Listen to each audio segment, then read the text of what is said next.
What's up everybody, it's the Bamboo Bandit bringing you another update video on this game project. So, since the last video I added a ton of shit and I honestly don't know all that's new. But what I can showcase you is this new map that demonstrates a more finalized art style that I'm going for. So this is kind of like a mesa, deserty kind of deal, but the grass actually has a light source and they glow in the dark. So let's go ahead and take a look at what's going on. This whole map is pieced together by a whole bunch of different sprites that I took out of a painting I made, and then I just kind of pieced together the map like puzzle pieces. I think you can more easily see that on the cliffside here. It's just a very repetitive texture. But if we go around and look more, you'll see that all these assets skew left and right. They still have that 3D effect that I showed in other videos. And I really do like the 3D, like pseudo 3D that I'm kind of going for, even though it's a 2D game. So what I did was I enhanced my engine even more to allow different floors. So if you can see here, there's a ramp going up, and it's kind of like a little bridge thing. You can walk under it and over it. So let's look here.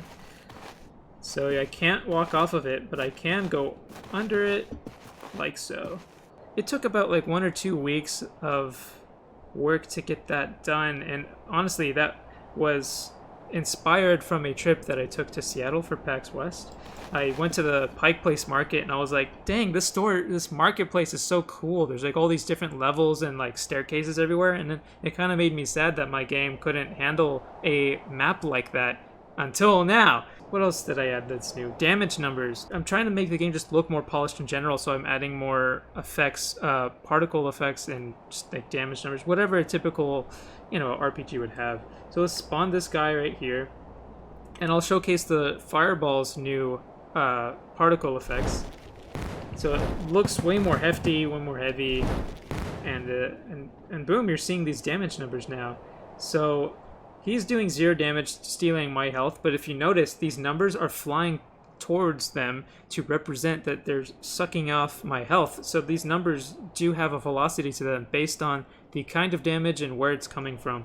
So if I were to shoot a fireball at them, the numbers fly away, as if they're being exploded away like shrapnel or something.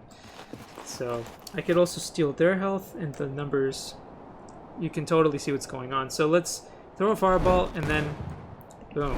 You can totally see what the sources of damage are, where they're coming from that way. And there's also the poison damage, which is damage over time, and these just shoot straight up kind of like bubbles. And similar for fire. Let's generate some fire damage. There we go. Now it's just shooting up like flames, and then once the fire goes away, this enemy is still on fire, so then similar to poison, it'll just shoot up like flames.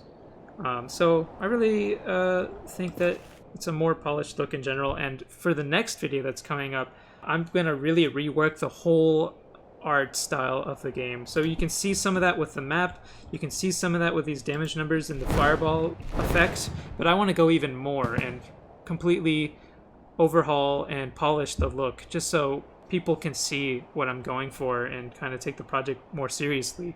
So if you see here, like this health bar on top of the enemy and the one bottom left here, it's all just placeholder art, and when people look at that, it doesn't really look too good. So in the next video, my player here, they'll have an idle animation, this ghost, they'll have more detail and more animation to them.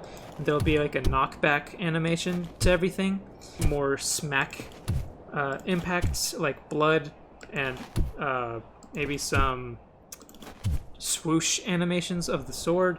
So stay tuned for the next video, because it's gonna look, I'm gonna try to make it look as polished as can be, and then once that polished look comes into play, I think it's time to finally make a vertical slice demo for people to try out.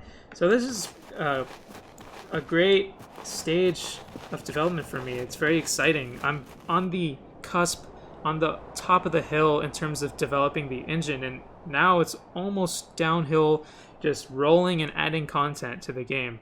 I want to start doing that after that visual polish though. So yeah, so that's all that's new, I believe, since the last video. There's all different kinds of polish in the code, and bug fixes, especially multiplayer, trying to make that more smooth so the differences in position from server and client are minimal, so you don't face teleporting or weirdness like that. So yeah, there's probably a lot that I forgot to talk about in this video, but I'll make sure that the next video is a great look at the current state of the game. And yeah, I'm very excited, and let's see what happens. Thanks for staying tuned, and let's see what happens in the next video. See ya.